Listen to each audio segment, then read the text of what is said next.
Hello, everyone. Welcome back to Beyond the Scoreboard. I'm your host, Michael Lyons, and today we are going to be doing my quarterly NBA awards for the 2025-2026 NBA season as of up until today.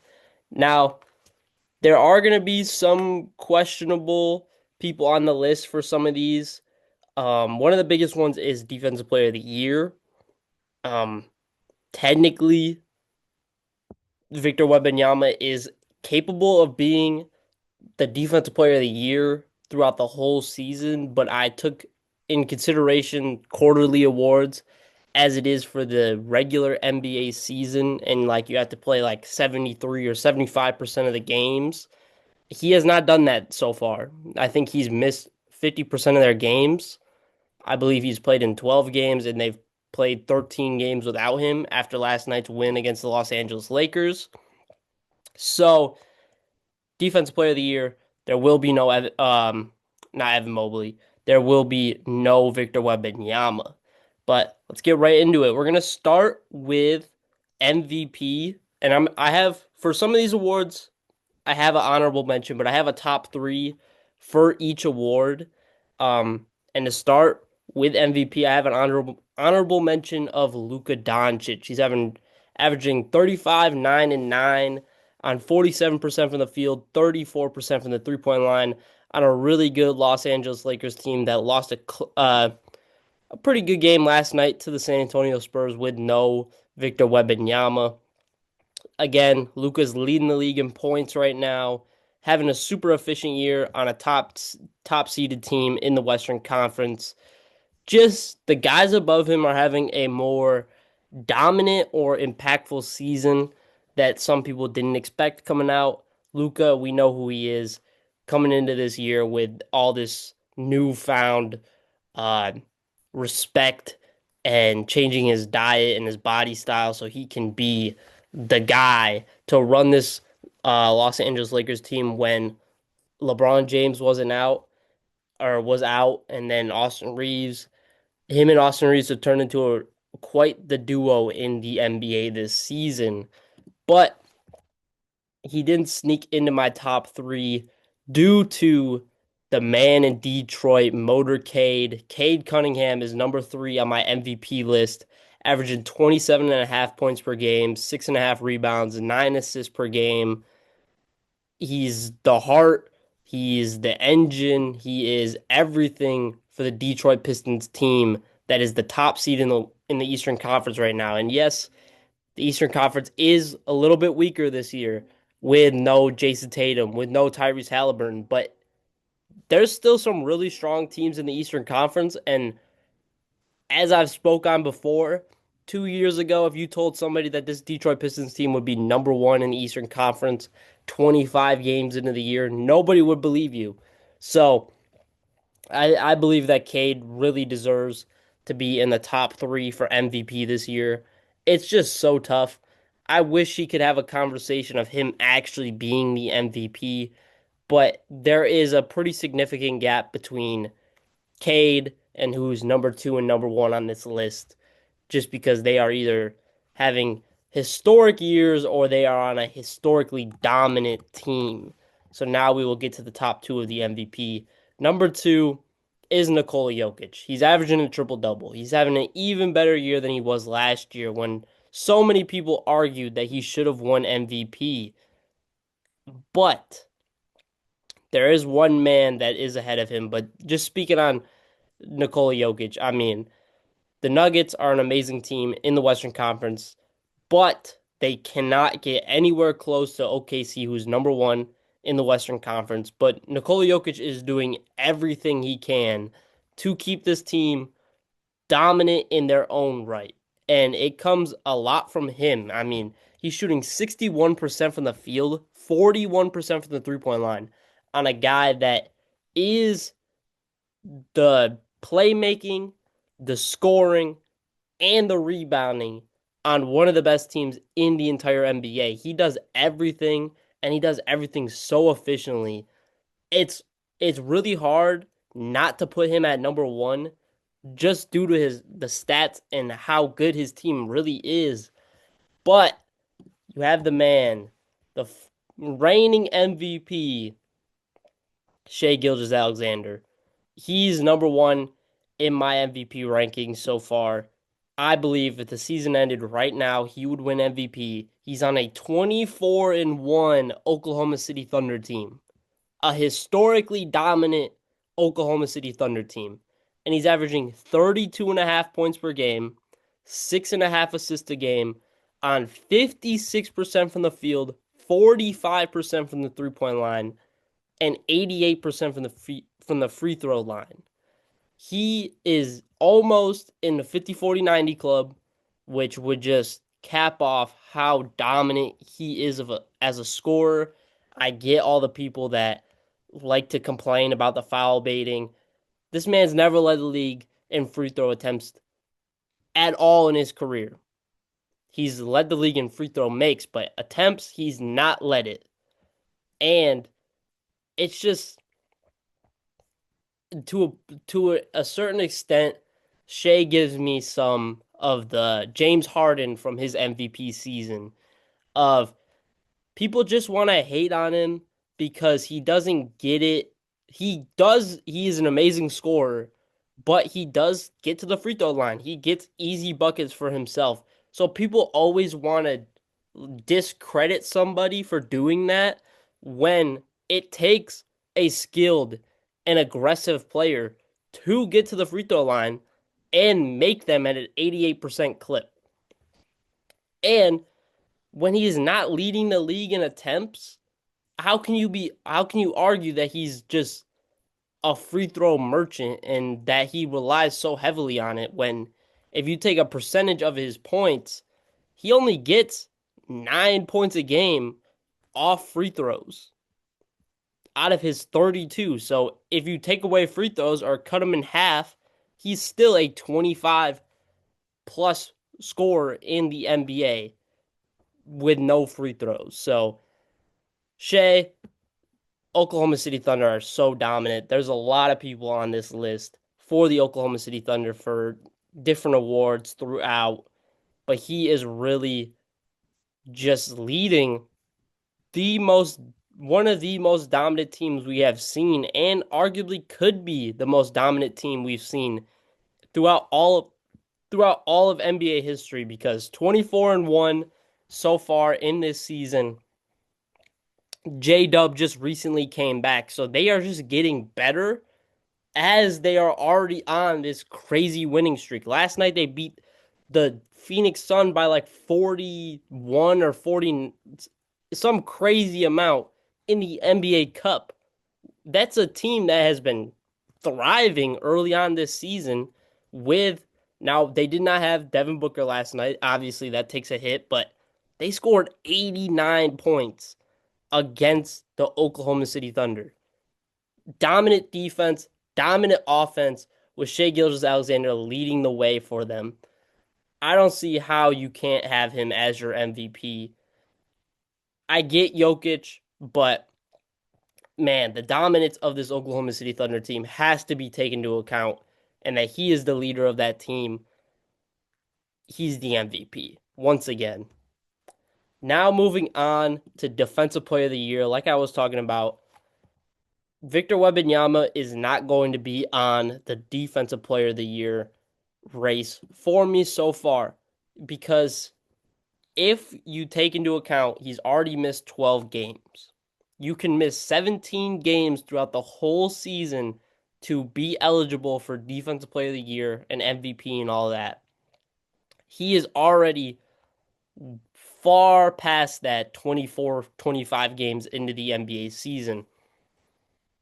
It's going to be tough for him to even be close to the number that he needs to. He can only miss 5 more games, maybe even 4 after last night's game. Obviously he might play if they make it to the final. That game wouldn't really count, so maybe he will get a little bit of a blessing, but there's just no way that Victor Wembanyama makes it to the only missing 5 or 4 more games for the rest of the season. Like for a guy that is so amazing, he is the best defensive player in the entire NBA. I will not argue that. He leads the league in blocks every year that he's been in the league. He is one of the best rim deterrents, and if his on-off numbers on defense are incredible, it's just the health that is keeping him away from it. And for a guy that has dealt with calf injuries already, that's what he's dealing with right now. He missed a lot of last season. Now that one is not an injury, it's more just like an ailment with the blood clots that he dealt with last year. It's going to be tough for him to only miss 4 or 5 more games for the rest of the year.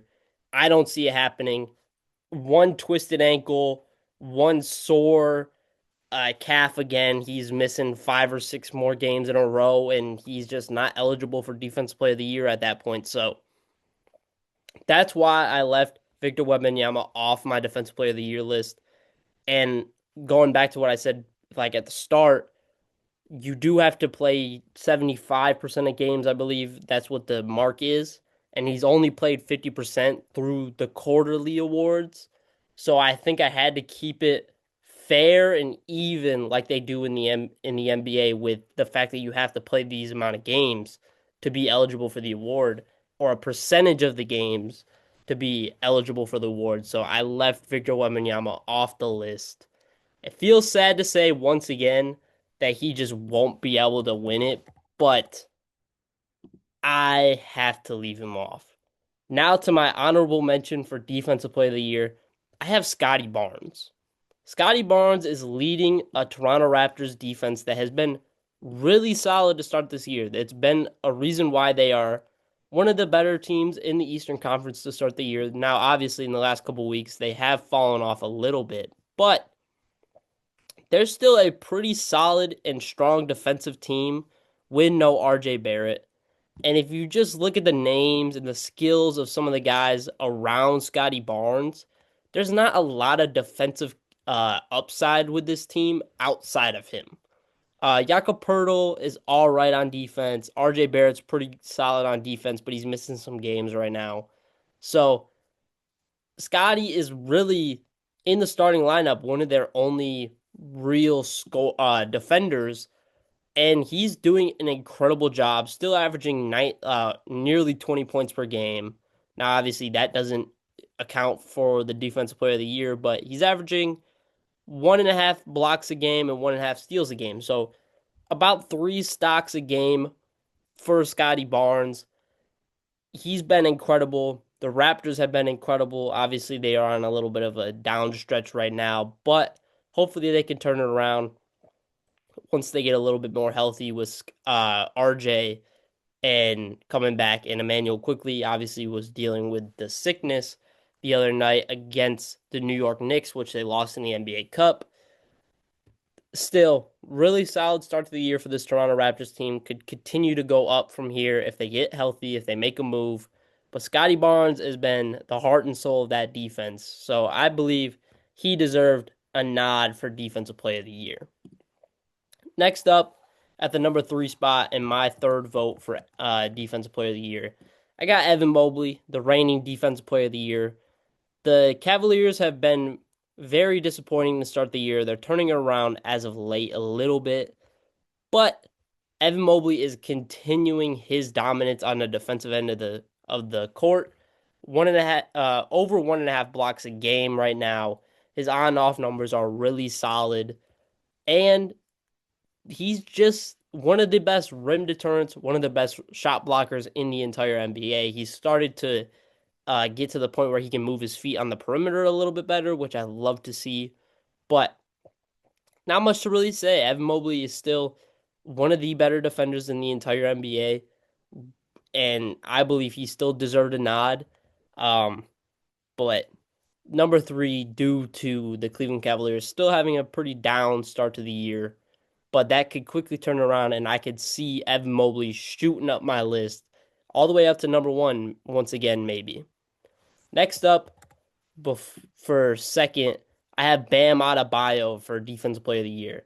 This Miami Heat team, defensive-wise, have been really strong to start this year, and Bam Adebayo and Khalil Ware, but Bam Adebayo is their all-star defender. If there was an all-star game for defenders, Bam Adebayo would be probably one of the first locks to be in that game. There are not many power forward centers like Bam Adebayo that can move their feet on the perimeter, is an amazing shot blocker, great rebounder, and does everything on the defensive end that you need. He's the leader of the Miami Heat team, which you can obviously see a lot on the court. He's directing traffic sometimes, and he's started to, at times when it's not him and Khalil Ware on the court, it's just him.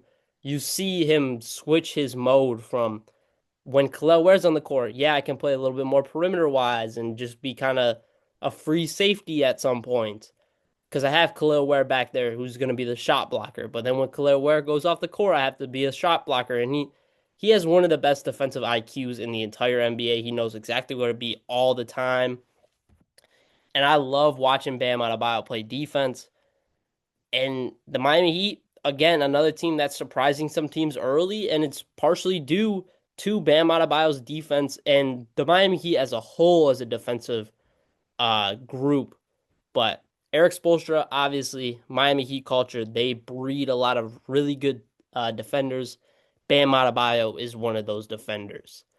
And then next up at number one, once again, in Oklahoma City Thunder, it's Chet Holmgren is my defensive player of the year so far to start this year.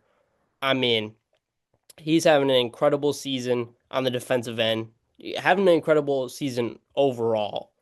But on the defensive end, he is killing it. And yes, he is playing next to Isaiah Hartenstein, so it is a little different. Bam Adebayo's also most of the guys on this list, outside of Scotty Barnes for the defensive player of the year, are playing next to a really good center or power forward, however you'd like to look at it, another really good front court player. Chet Holmgren has really outshined Isaiah Hartenstein on the defensive end of the court to start this year. And another, again, Oklahoma City, another top defensive team with all the great perimeter defenders they have. Chet is locking down the interior, averaging about a block and a half a game and a half a steal a game, so 2 stocks a game. Chet Holmgren is been amazing throughout the start of this year. Again, another really dominant team in the Oklahoma City Thunder. Again, like I said, they have so many people on so many different awards lists for me. Next up, we will move over to Rookie of the Year. Now, this one has been kind of interesting. Because going into the season, I believe that Cooper Flagg was probably just going to be the lock for Rookie of the Year, but it has switched and shifted a little bit. At my honorable mention, I have Cedric Coward, 13.5 points per game, 6 rebounds a game, 2.5 assists, 45% from the field, 32% from the 3-point line. Great defender, great energy guy for this Memphis Grizzlies team that just really needed that, especially during all this Ja Morant uh, drama that's going on as of the last couple months.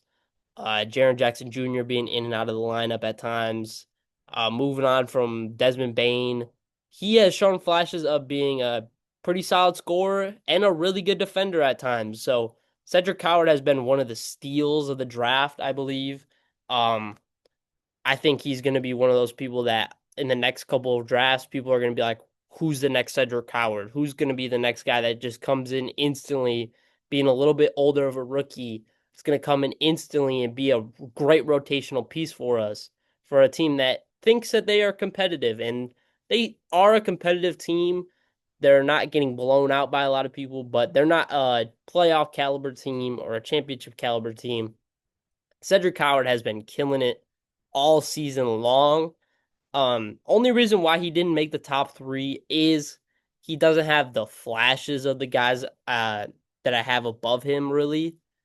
That's the only reason why I put him a little bit lower.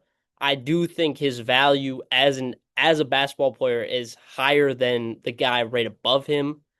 But for Rookie of the Year, it's not entirely off what they do in their first year. It's the potential they show of what they can become throughout their NBA career. So again, we'll go to number 3, which I have as Derek Queen. Derek Queen has been hooping as of late. He just had a 30-point triple double the other night against the San Antonio Spurs in a loss. Obviously, Pelicans are arguably the worst team in the NBA this entire season. You trade away 2 first round picks to bring in Derek Queen and be able to draft him. So obviously you were hoping to get this. Right now he's averaging 13 points per game, 6.5 rebounds a game on and 4 assists on about 50% shooting from the field, 11% from the 3 point line, which is really bad to look at. But he has shown, obviously, like I was saying, he's shown the flashes of a baby Jokic that many people have named him, or just being able to be a guy that can just do a little bit of everything on the court. Obviously, the defensive side of the floor has not really translated at all. Not saying that he was a great defender in college or anything, but you would hope for a 13th overall pick that is playing the center position that they are going to be a little bit defender better of a defender than he is right now, but that has not translated. But Derek Queen, obviously, there's not many rookies that have 30-point triple doubles. I believe it's LeBron had 10, maybe. I don't know. I saw a crazy stat, and it was like Derek Queen was number three with 130-point triple double. So I don't know what exactly it was, but he has shown the flashes of a guy that could definitely win Rookie of the Year if he continues this, if he's back in the starting lineup throughout the rest of the season, is the best case scenario for him, best case scenario for the New Orleans Pelicans. But we will move on to number two, which I have as Cooper Flag. Cooper Flag is for a rookie, he's having a really good year. Obviously, was the first overall pick, had the generational talent label on him. So you expect him to be putting up a little bit better numbers or even leading his team to a little bit more wins. He's in a bad situation with this Dallas Mavericks team, and they're just not a great basketball team. But him as a player, 17 points per game, 6 rebounds a game, 3 assists, 48% from the field, 25% from the 3 point line. He's shown defensive flashes of what he's able to do. He is having a really strong start to his NBA career, and he's giving a light at the end of the tunnel for this Dallas Mavericks organization and fan base after trading away Luka Doncic, that he could be the next guy for this Dallas Mavericks team. And obviously, like I said, he's not number one on my list, but he is really having a monster year for a rookie. First on my list for Rookie of the Year for the quarterly NBA awards is Con Knipple. He's averaging 18 points per game, 5.5 rebounds a game, just under 3.5 assists, 46% from the field, 40% from the 3 point line, 90% from the free throw line. He is having one of the best shooting starts to an NBA career you could have. After in the preseason and in the summer league, he wasn't shooting well. He comes in first game in the NBA and he's shooting lights out. He is giving the Charlotte Hornets a chance to move on and restart this core of guys with you can move in the direction of Con Knipple, Brandon Miller, and Ryan Kalkbrenner and move on from a LaMelo and a Miles Bridges to just see what you have with this young core. I like and I've loved to see what Con Knipple's done. He's giving this organization a chance to get in a different direction with a second year coach in Charles Lee and move on from LaMelo. Grab assets as you can because LaMelo, at times, he's a great player, not doesn't lead to a lot of wins, and he is not on the court all the time, which you would love to see Con Knipple playing with LaMelo Ball. But when LaMelo Ball is out, Con Knipple's been killing. So you really seen that they've gotten their guy for the future in Con Knipple. Obviously, he might not be a number one option on a team in a couple years down the line where you want to be a competitive team, but he is going to be one of the best complementary stars you could get in the NBA, I believe. Con Knipple has been killing it, and that's why he is my quarterly Rookie of the Year to start the year. Next up, moving on to most improved player, I have two honorable mentions in Keontae George and Ryan Rollins. Ryan Rollins, obviously, he's got a lot of buzz playing next to Giannis. He's been killing it to start the year. Obviously, Kevin Porter Jr. injury in the first game helps a lot with Ryan Rollins getting the development and the ability to be on the court next to Giannis and play lights out. But as of late, it's kind of gone a little bit quiet. It's gone a little bit, what would you say, like sour to a bit. Like he's playing great, but this Milwaukee Bucks team isn't getting the wins they desperately need to stay afloat and maybe keep Giannis around for the full season. And then Keontae George, you got him. Great rookie year from Keontae George. Second year was abysmal to say the least. He did not shoot the ball well. But then this year, he's coming out and he has proved that he is the second best player on this Utah Jazz team behind Lauri Markkanen. And if you move on from Lauri Markkanen, you feel very confident in what Keontae George has done to start this year, that he could be the guy for a couple of years to keep you afloat while Ace Bailey and Bryce Sensabaugh and Cody Williams develop into further NBA players. Both of those guys deserved an honorable mention for most improved player. Next up, for the first actual guy on the most improved player list, I have Deni Avdija, averaging 26 points per game, 7 rebounds a game, 6 assists, 48% from the field, 38% from the 3-point line. He's having an incredible start to the year. Obviously, the Portland Trailblazers buzz did wear off a little bit. They've fallen back to where a lot of people expected them to be, and partially due to Drew Holiday. But man, Deni Avdija has jumped up 9 points per game since last year to the start of this year. Hopefully, he can keep that up all year long. He is one of the best contracts in the entire NBA. He's proving that this Portland team, get Damian Lillard back, get Scoot Henderson back, get healthy, make a move at the deadline, make a move in the offseason. This could be a team to watch out for next year in the Western Conference. Making a move, jumping into the playoff spots, taking teams deep in the playoffs. But Deni Avdija has really come on this year and proved to a lot of people that he deserves his spot. Wizards fans, Wizards organization moved on from him kind of early. Um, Looking back at it now, when he was there, he showed flashes of what he could do, but was never this 25 point per game scorer that he's turned into. And obviously, yes, it's still early on in the season. We'll see if he can keep it up. But I have a strong feeling that he will continue to keep this up, and he is going to be one of the people to watch out for most improved player this year. Next up for most improved player, I have Jalen Johnson. He has really flourished into the player that a lot of people expected him to be. Last year, I thought he was going to be most improved player last year. Obviously, dealt with injuries, so he missed a lot of time, wasn't able to win it. Um, but this year he's jumped into being a 23 point per game scorer off of last year being an 18 point per game scorer and obviously only 36 games. But Trae Young went down for a long time.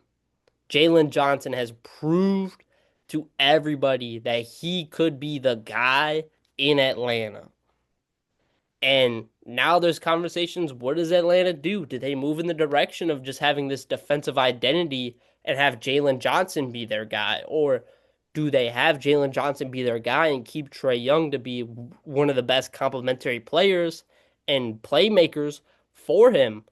They have Jalen Johnson not only has blossomed into a star, but he has changed the direction and the ideas that you have around this Atlanta Hawks team. And it puts their organization in an interesting spot of what do you do? Do you keep Trae Young? Do you move on from Trae Young? Do you trade Kristaps? Do you not trade Kristaps? Do we go all in this year? Do we wait a couple years for some more development from some people? It's a tough position to be in, but I like that position that you're in. And Jalen Johnson, obviously, he first half triple doubles. He's really shown what he can do as the number one option on a team that desperately needs a guy like a new face of the franchise guy in Atlanta. Trae Young, everybody loves Trae Young in Atlanta. He took them to the Eastern Conference Finals. But since then, it's been kind of downhill. Obviously, they've been to the playoffs, they've been in the play-in. It just hasn't really amounted to anything, and I think it's finally time for Atlanta to have a new face of the franchise guy, and Jalen Johnson has just jumped onto the scene this year and proved to everybody that I am capable of being that guy for this Atlanta Hawks organization. Next up, in my pick for the quarterly NBA awards for most improved player, I have Jalen Duren. This man has turned into one of the best defensive bigs in the entire NBA, averaging 18 and 11 on the top seed in the Eastern Conference. And when it's and him and Cade Cunningham have turned into one of the best pick and roll and duos just in the entire NBA. He is the epitome of just the Detroit culture. He's a big body defensive guy that's gonna get in your face. He's strong. He muscles people out of the way. He he brings back kind of the Andre Drummond from over a decade ago of Ben Wallace in the early 2000s, and you have your guy Cade Cunningham, and now you're like, we have our modern day Chauncey and Ben Wallace. We just need to get those other pieces, and maybe we're back to that finals caliber team in a weaker Eastern Conference like it was in the early 2000s. This Detroit Pistons team is going to be super fun to watch for the years coming. And Jalen Duren is he turned 22 23 days ago. So he is still really young, has a lot of development still to come, and I am so excited to watch him develop into this one of the best defensive bigs in the entire NBA, along with just the high flying, big body center that he's going to be on the offensive end, where at times he's bringing the ball up the court. JB Bickerstaff has fully given confidence in Jalen Duren to just be like, if you get the ball and you see we got a fast break, push it. I don't want the ball getting out of your hands. Like, obviously, I'd like it to be in Cade Cunningham's hands, but I feel confident in you bringing the ball up. So, Jalen Duren has really developed into one of the best centers in the entire NBA, and obviously, I pick him as my most improved player. Next up for sixth man of the year, I don't have a honorable mention for this list. Just goes right into it. At the number three spot, I have AJ Mitchell, another guy that could be on the case for most improved player, averaging 14 points per game, uh, three three assists, three rebounds, 46% from the field, 35% from the 3-point line. He's having a killer year on it. Again, another really dominant Oklahoma City Thunder team, one with leading a really strong bench unit, being the first guy off the bench. He's played with the starters. He's been great with the starters. He's been great with the bench. He's got the confidence that any guy off the bench has that needs to be a proven scorer. And he just does a little bit of everything. That's one thing I love about some of these bench guys is I like guys that do just a little bit of everything. He gets his nose stuck in on defense. He draws some charges every once in a while. AJ Mitchell has really blossomed into a great bench piece for this Oklahoma City Thunder team. So that's why he's at number three. Next up at the number two spot, I have another Miami Heat player in Jaime Jaquez Jr. Yet to start a game so far this year, but he's averaging 15 and a half points per game, just under 6 rebounds a game, and 5 assists a game on 51% from the field, 22% from the three-point line. Miami has been a great offensive team along with being a great defensive team this year. And Jaime brings a lot of energy off the bench. Obviously, last year, down year for him, coming off a really good rookie year where he was top five in rookie of the year voting. He's blossomed back into what we saw in the first year and taken a step up. Obviously, it's just a lot of best case scenario for him, getting the opportunity to prove what he did in his rookie year. Eric Spoelstra having confidence in him to do whatever they need done. Obviously, they just lost in the NBA Cup to the Orlando Magic. He only had 10 points per game that game on 5 for 12 shooting, but he has still really had a strong start to this year, and I believe he is a top three player off the bench in the entire NBA. Next up, my sixth man of the year for the quarterly NBA awards is Reed Sheppard, averaging 13 points per game, which is not above Jaime. I like scoring again is a lot that comes with the bench like six man of the year vote. A lot of it is off of bench scoring. But one of the biggest things I take away with Reed Sheppard is one of the biggest flaws with the Houston Rockets team is they don't have a lot of three-point shooting in the starting lineup and just across the entire team as a whole. Reed Sheppard is shooting just under 45% from the three-point line on five, just under 6 attempts a game.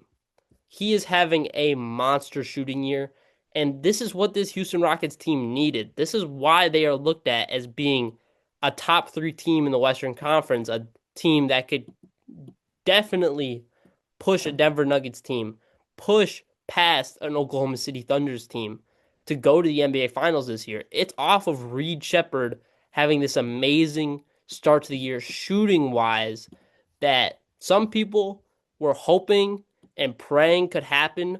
Some people didn't think it was going to happen. He has proven that he is an elite shooter to start the start of this year. So that's why he is the quarterly rookie of the year. Next up for clutch player of the year, again, it's still just such being still such an early award. Um, it's still tough to pick because it's hard to be like, yeah, this guy scores the most fourth quarter points. This guy has the moments. Everybody on my list is a little bit different. For my honorable mention, I have Anthony Edwards. He has the scoring in the fourth quarter. He has the scoring in the clutch time.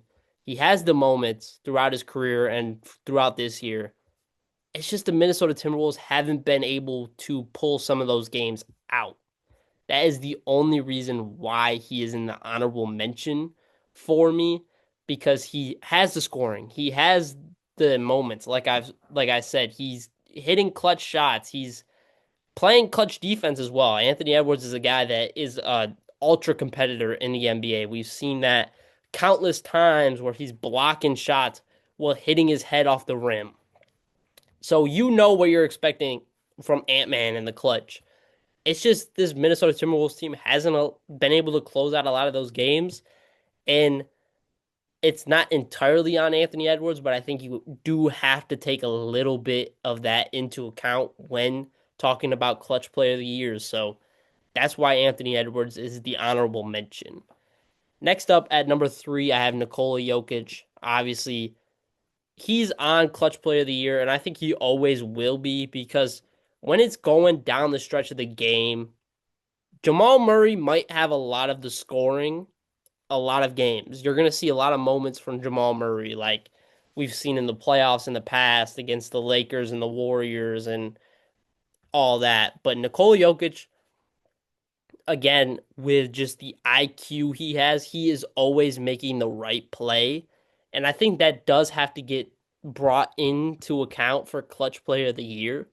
A lot of guys at times crumble in the situation of making the right play all the time, especially during the clutch. Nikola Jokic, none of that is ever happening with him. He is always in control of what's happening on the court. He's definitely gonna like a coach on the floor. He might not have the scoring of Ant-Man or the people above him in the clutch, but if we're going off assist numbers and just rebounding numbers and field goal percentage in the clutch, I think Nikola Jokic has to be on that list just for those categories alone. Next up at number two, and he definitely could be the number one guy. It's just this team doesn't play a lot of clutch games. They're dominating teams through the first three quarters that they don't need to play clutch games. Number two is Shai Gilgeous-Alexander. Obviously, the first two games of the season, those two overtime and double overtime games that Shai Gilgeous-Alexander played helped him a lot in this case. In the clutch, Shai is one of the best scorers, like he is throughout the rest of the game. He knows what to do in the final 5 minutes of the game. He knows how to get to his spots. He knows how to get to the free throw line. He puts up the monster three shooting numbers. He's just honestly not one because he just doesn't play enough clutch games, in my opinion. That's the only reason why I didn't put him number one. The team is so dominant. He is not playing sometimes in the fourth quarters like he was last year. He's still, if they are in the clutch, you know exactly where you're going to get from Shai Gilgeous-Alexander. He just, in my opinion, can't be number one because he hasn't played enough clutch games. But number one for me is Cade Cunningham. He has earned the name fourth quarter Cade, fourth quarter killer, whatever you want to call him. Cade Cunningham to start this season has been a monster in the fourth quarter. Clutch time scoring, he's been amazing and he's been efficient. He also, the pick and roll duo with him and Jalen Duren should also be in account for um, clutch player of the year with the assist numbers to turnover ratio for him. He has been a monster to start this year. Again, MVP conversations for him, clutch player conversations for him. You could maybe even put Cade Cunningham in most improved player if you really wanted to, just off of what this Detroit Pistons team has been able to do. But Cade Cunningham is my clutch player of the year for the quarterly NBA awards. And now to coach of the year. I think this is arguably number one and two were the easiest for me. Number three, there was a couple people that I took into consideration, but I ended up not going with an honorable mention. I just went straight up with number three being Jordan Ott. The Phoenix Suns are right now the seventh seed in the Western Conference, 14-11, coming off a game where they did get blown out by the Oklahoma City Thunder last night, but that is with no Devin Booker. Jordan Knott has instilled some sort of confidence and energy into this team that a lot of people didn't expect to be a really competitive team in the Western Conference. Obviously, you move on from Kevin Durant in the offseason. Now it's just back to Devin Booker being by his own. And we saw what that was like a couple when he first got in the NBA. The Suns were just not a very good team. You get Jalen Green in return for getting rid of Kevin Durant. He hasn't played like barely any. I believe he's played what, a game and a half, maybe. Let me just check. I believe he's definitely played a very few amount of games. Yeah, he's played 2 games, but he did leave early in his second game. So Jalen Green hasn't been there. But you have guys like Colin Gillespie has just skyrocketed into being just a really strong role player for this Phoenix Suns team. You got Dillon Brooks hitting step back, fade away, mid range, turnaround shots. You got Devin Booker being Devin Booker, Grayson Allen continuing to do what he did last year. Nick Richards and Mark Williams having a great start to the year. Kaman Malawach hasn't played great yet, and hasn't played a lot.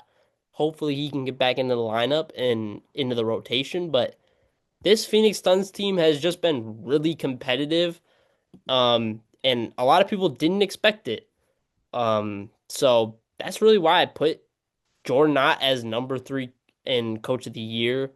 Um, Mitch Johnson obviously also needs a nod. Probably should have been my honorable mention. JJ Redick has been doing a great job, but at the end of the day, I did go with Jordan Knott as my number three for Coach of the Year. Then at number two, I have the guy leading the Detroit Pistons back to the promised land. Got them as the number one seed in the Eastern Conference. It's JB Bickerstaff. I've spoken really highly of him in the last couple episodes of my show. He has been just what he's done in Detroit over the last two seasons. It has been just a miracle. It's something that this city really needed. And he's got Cade Cunningham playing at an MVP level. He's taken another step with Jalen Duren. Ron Holland showing flashes. Dennis Jenkins has again just he gives off the Taylor Jenkins vibes from a couple years ago of when John Morant missed a lot of games and it was just like you could throw anybody in and they're playing for you. They're playing for the city and they're doing whatever they want, whatever they need to do to continue getting minutes. And it's just been incredible to see. I love the confidence that JB instills in everybody on that team, but he also holds them extremely accountable, which is one of the biggest things coaches could do.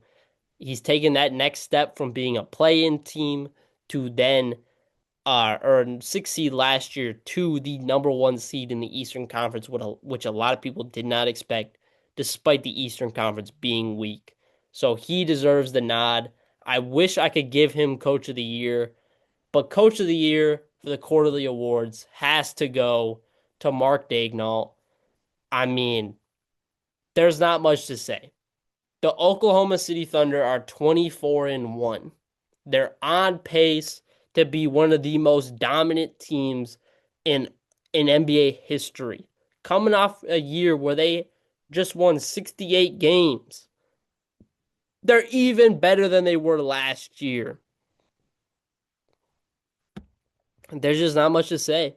He did all this, did a lot of this with injuries in and out of the lineup. People got guys in and out of the lineup.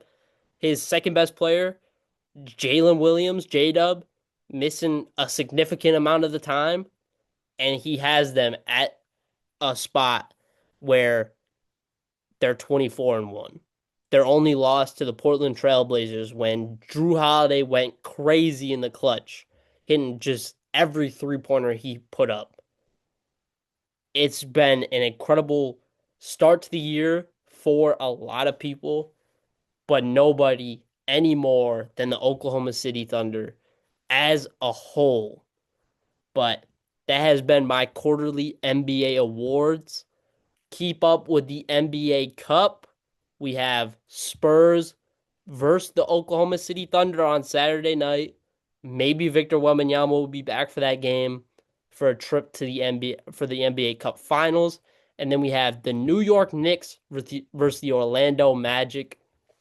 My picks for those games, I'm going Oklahoma City Thunder over the San Antonio Spurs.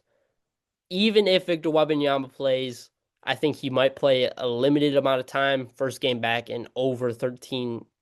I think it'll be over. I think it'll be exactly 13 games he hasn't played so far. So he is going to be a little rusty, but he is still Victor Wembanyama, and we know what he can do.